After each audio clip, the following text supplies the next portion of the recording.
Family Love Food channel. Today we're going to do one of my favourites, the ultimate steak sandwich. Lots of different things out there for steak sandwiches.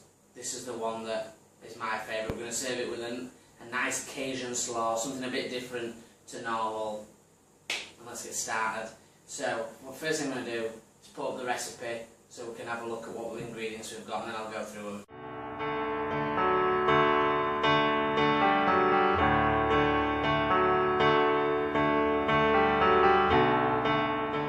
Right, let's go through the ingredients one by one. This is a Chinese cabbage, or Chinese lettuce, whatever you want to call it. I'm going to use it for a slaw. Bit different to normal white cabbage that you usually use in slaw. You can still use that if you want to, but just brings a different edge to the dish. Instead of putting white or red onions in the slaw, I'm going to use spring onions. Lovely bit of colour, completely different flavour to a white or red onion. So just going to give it a bit of difference, and obviously can't have a slaw without a carrot. So that's that. Got lovely fresh ciabattas to put the sandwich on. So lovely jubbly. If you want to make them yourself, I'm damn sure that I'll be putting an episode on with them in the future, because my friends are itching for me to do bread videos, so we'll get to that. Rocket. Now rocket leaf is one of my favourite, lovely and peppery, lovely with steaks. If it's not your cup of tea, substitute for something that you like yourself. I'm going to make a quick red onion, like not a chutney but just like a little sweet and sour kind of red onion to go on top of it. Lovely jubbly. And Dijon mustard. Can't have a steak sandwich without mustard. Dijon mustard all the way. We've got a few little seasonings that we're going to use today.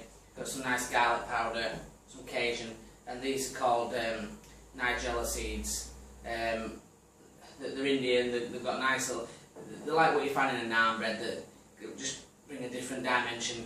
I'm going to put that in with this red onion. So let's get started. To start off with, we'll make the slaw so we can put it to the side, and then we can forget about it. So this Chinese cabbage, I've washed this, so it's nice and clean. You've got a big root on this end, so leave that on.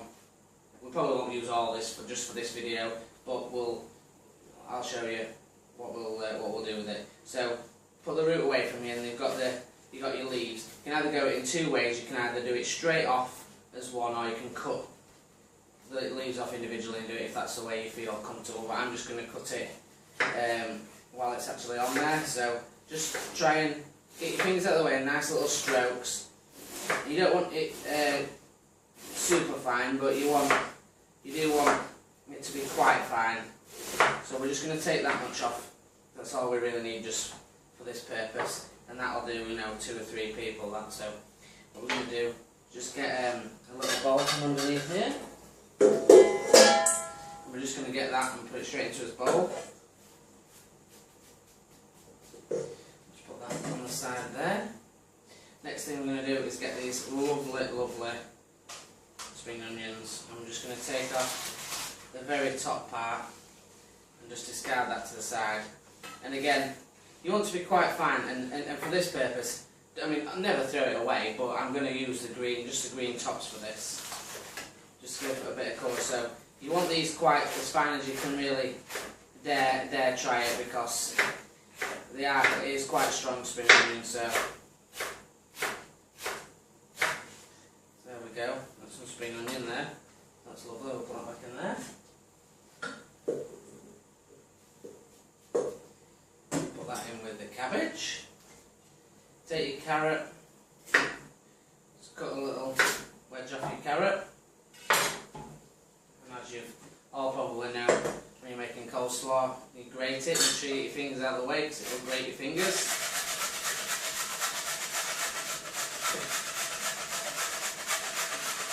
So you want about half a decent sized carrot for this, really.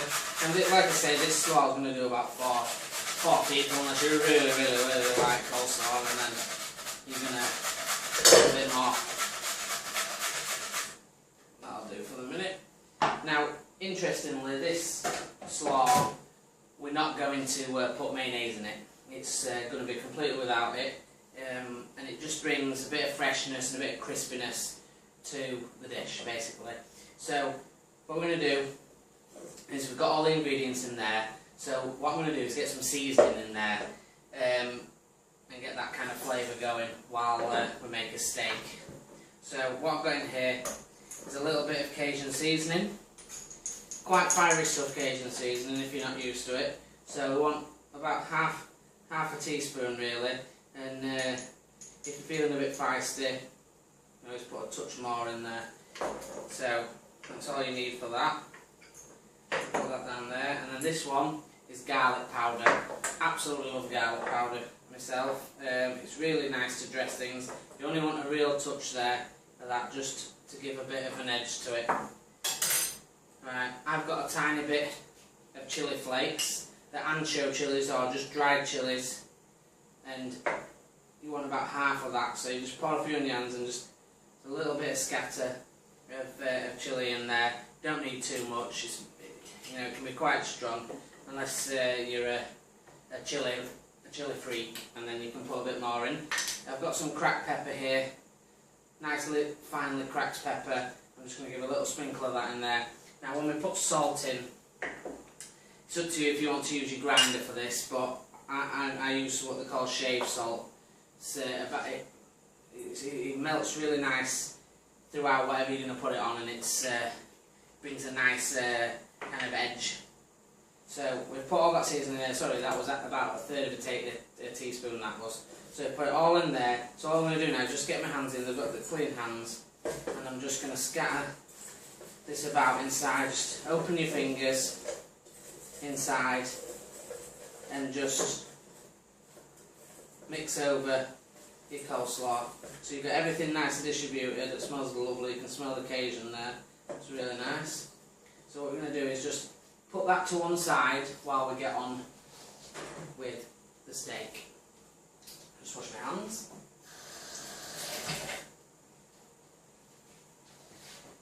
Right, the star of the show, your steak. You can get any steak, frying steak that you want. This is like a flank steak, a nice quick frying steak. You can get sirloins, fillet steak. I won't get fillet steaks for this because it's a bit expensive for what you need. Ribeye is brilliant, another brilliant one. But today, like I say, we're going like a little flank steak, really quick and easy frying steak. So that's the steak that we're going to use. Well, I'll show you about seasoning that, but first what we're going to do is we're going to make the onions. So, one large onion. Probably won't need all of this onion, to be honest. So we take both ends off, a bit away from the root, because we don't need to keep the root on there, because we're not going to dice it. So then just cut it straight down the middle. To be fair, just for purpose of this, we're just going to do 1/2. And then again, try it. You don't have to cut it super thin, but it does help if you can get it as thin as you can. You can either cut it from this way, or you can turn it sideways and cut it from that way if you find that easier. Make sure you get your fingers out of the way. If you've got a food processor that you can have a slicing setting on, you can use that. It's absolutely fine. Make your life a bit easier.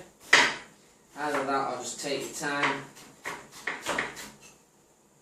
So what we're going to do now is, if we just come over to the pan, I'm just going to get a pan on.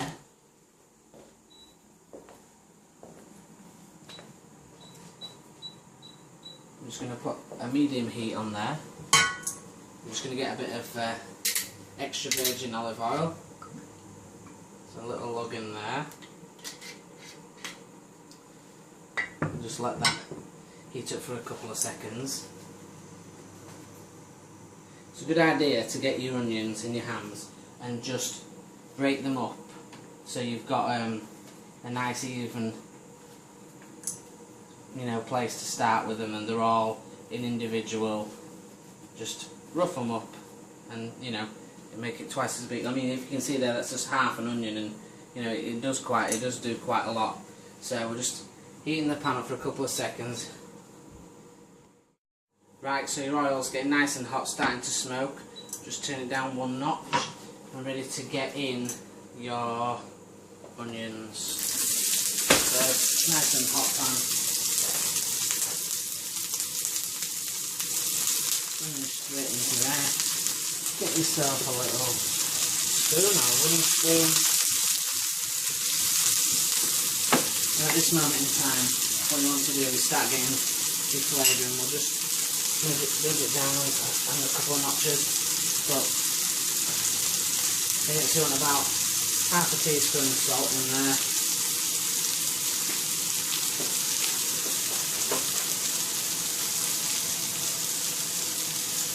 And a little pinch of pepper.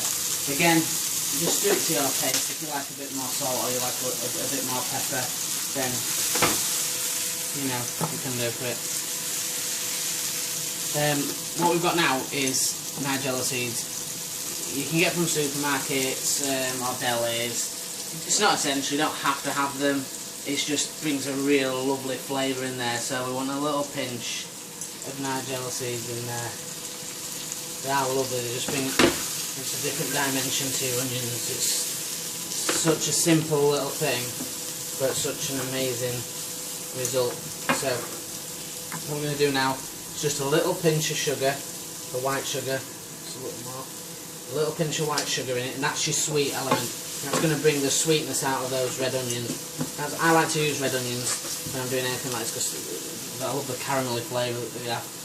This is what we call balsamic vinegar. So be careful, it is a vinegar and it is sharp and it is strong. So what we want is just a little drizzle, and it's going to give a real like sharpness to it.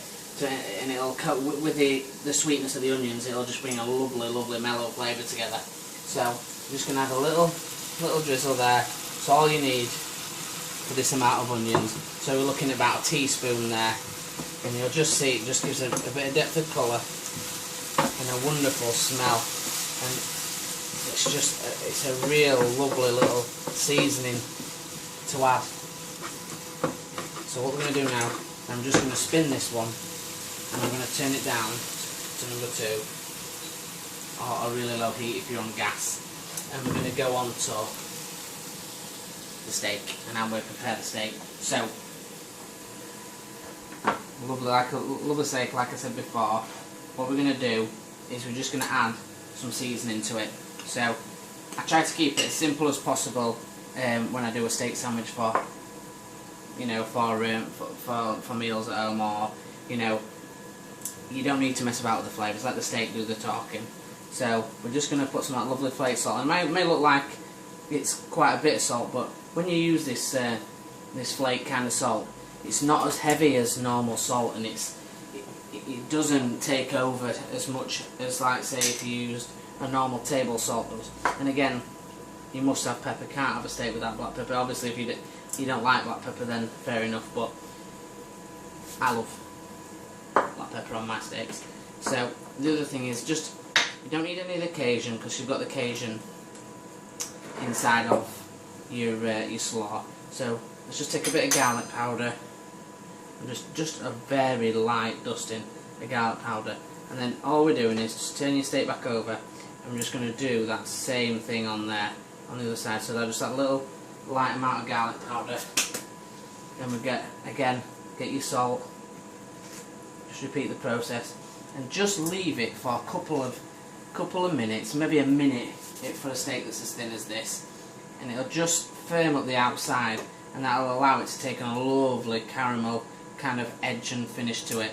So I'm just going to leave that now for a couple of minutes on the side there, and we're just going to return to this side and have a look at the onions. So the onions are started to cook now. Now you can see they're soft. This is in real time, you know. It's only been on a couple of minutes. So just gonna. What we've got here is got some marjoram. It's a lovely little herb. This is the green, you know, the standard marjoram, and you can get golden as well. I've got both of them in the garden, but you can buy it anywhere. Buy it in supermarkets. It's quite an earthy taste to it. So all I'm going to do is just pick off a couple of heads of marjoram just to finish it.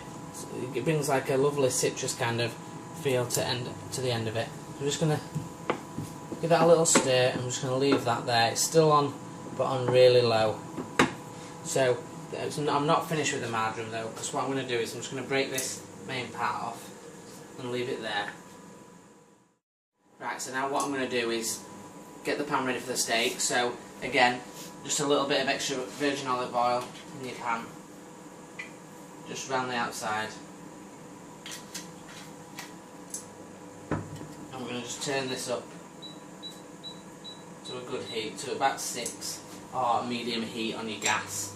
So we're just going to move this onto here, bring the steak over to this side, ready to go. Just going to move this over there. Rock it. So we'll get a serving plate ready to go. So, pan's getting nice and hot now. But obviously don't put your hand in there, but these pans are really good. You've got a red mark in the middle, and when it goes to solid red, it's nice and hot, but just put your hand above it. You don't want a cold pan for a steak. If you put a cold pan in a steak, it will simmer and boil, and it'll go a grey colour. Oh, it's horrible.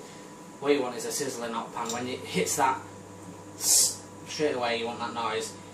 Like I say, personally I like medium rare or rare steaks, so it's not going to be in pan a long time. If you want to cook it well done, then I'd suggest getting a ribeye. If you're gonna cook it well done, there's no point getting a fillet or a sirloin. It's too lean a cut.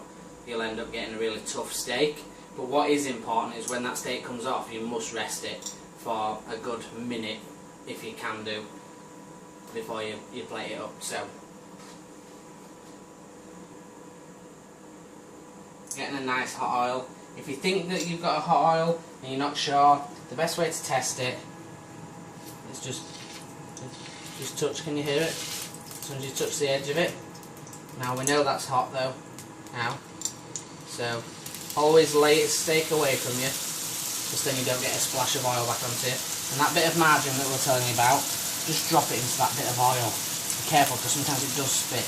But we're just going to drop it into that oil, and what that's doing is just giving you a little bit of fragrance to your oil that you're cooking on. Just put it up one more notch. You can hear it sizzle away.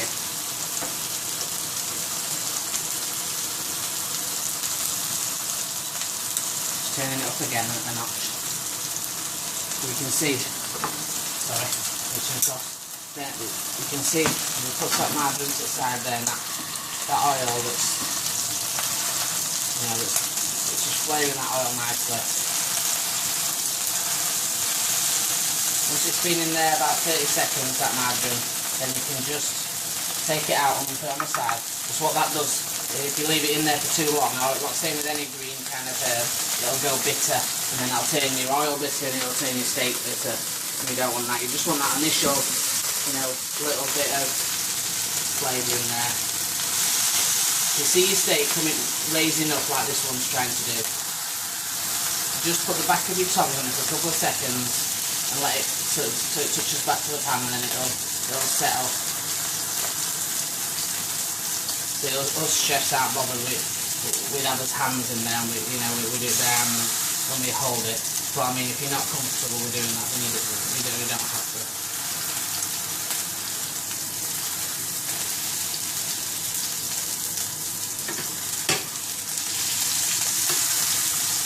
Starting to get a nice colour on it.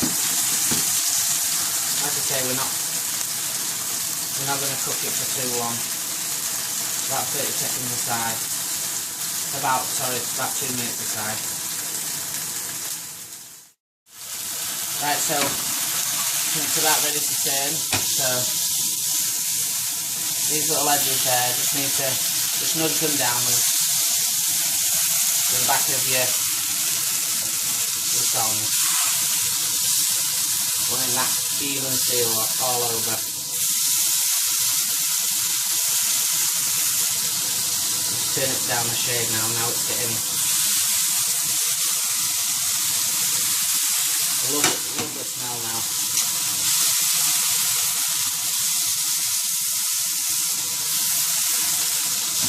Everyone has their own preference, but you can see how, because we've left that salt on this, a bit extra, it's give that lovely colour to the outside of the steak, and that's what you're looking for, that caramelly finish. Don't worry if you take it a bit further, the flavour steak here is just brilliant. It's going to get, sometimes if it won't play ball and it keeps coming to the edges, just get a spatula on the back of it. Make sure that you get that even cooking. Now for me that's cooked perfect now. So I'm going to take that off. And I'm going to take that and I'm going to get the board over here and I'm just going to leave it on the side like that, just to rest for a minute while we get the bread ready. So let's have a look down the other side. And we're just going to, like I said, we've got a ciabatta, lovely, lovely, lovely.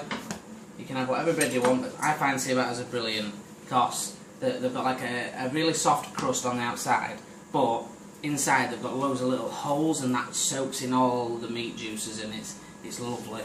So get a sharp knife, get your hands out of the way, put your hand on top, always on top. And when you look inside of a ciabatta, you'll always know it's a ciabatta because of all the air pockets. Fantastic air pockets they have in a ciabatta. You can cut it like that and have it like a deli style, or just for today what we're going to do is take it completely off so then we can load it up. So first what we need, Dijon mustard. Absolutely cannot have a steak sandwich without Dijon mustard. It's not a strong mustard, so you can put a bit more on than you think. It's not like English mustard where it's really, really strong and fiery. It's got a lovely mellow flavour. Beautiful, beautiful mustard, Dijon. So, Dijon your top. Then, what we do is we get the rocket and just make a nice little bed for it there. So, when we make the bed, see we've put a bit of height on and you think, oh, it might be a bit too tall. It's not, it's just when we get that hot steak on it, it'll start to wilt down and you'll have a nice strong base. So we've got the base ready, we've got the lid ready. So what we need now is the steak, and then we're going to put the onions on top after that. So bring on the steak. Now what's interesting to show you is if you can get closer, you see all the because you breast it, all the juices are there and together on the steak. So it's lovely, lovely flavour. So what we're going to do now is just cut it on a slight little angle.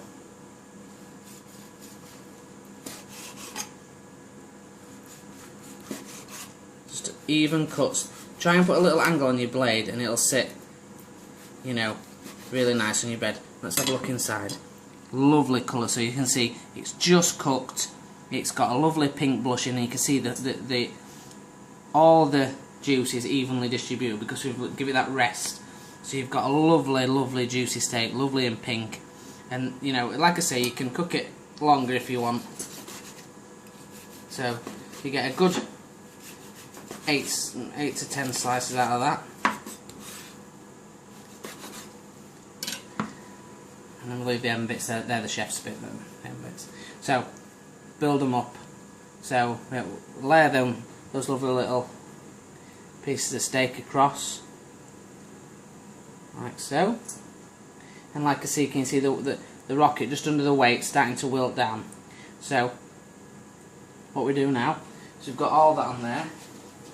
Just bring across that pan with the lovely red onions in it. So, red onions have been cooking down nice and slowly, and all we're going to do with those red onions, beautiful caramelised with that nice bit of vinegar, just get those on top. Like I say, just a half an onion's enough. Half an onion's enough. I mean, already you want to eat it. So, just wash my hands. 2 seconds there. And what we need to do now is just put the lid on. I'll move that over to his plate. Just And we'll bring over this slaw that we've done before. Just give it a little turn over and get a good little piece of it in your hand. And sit that right next to it.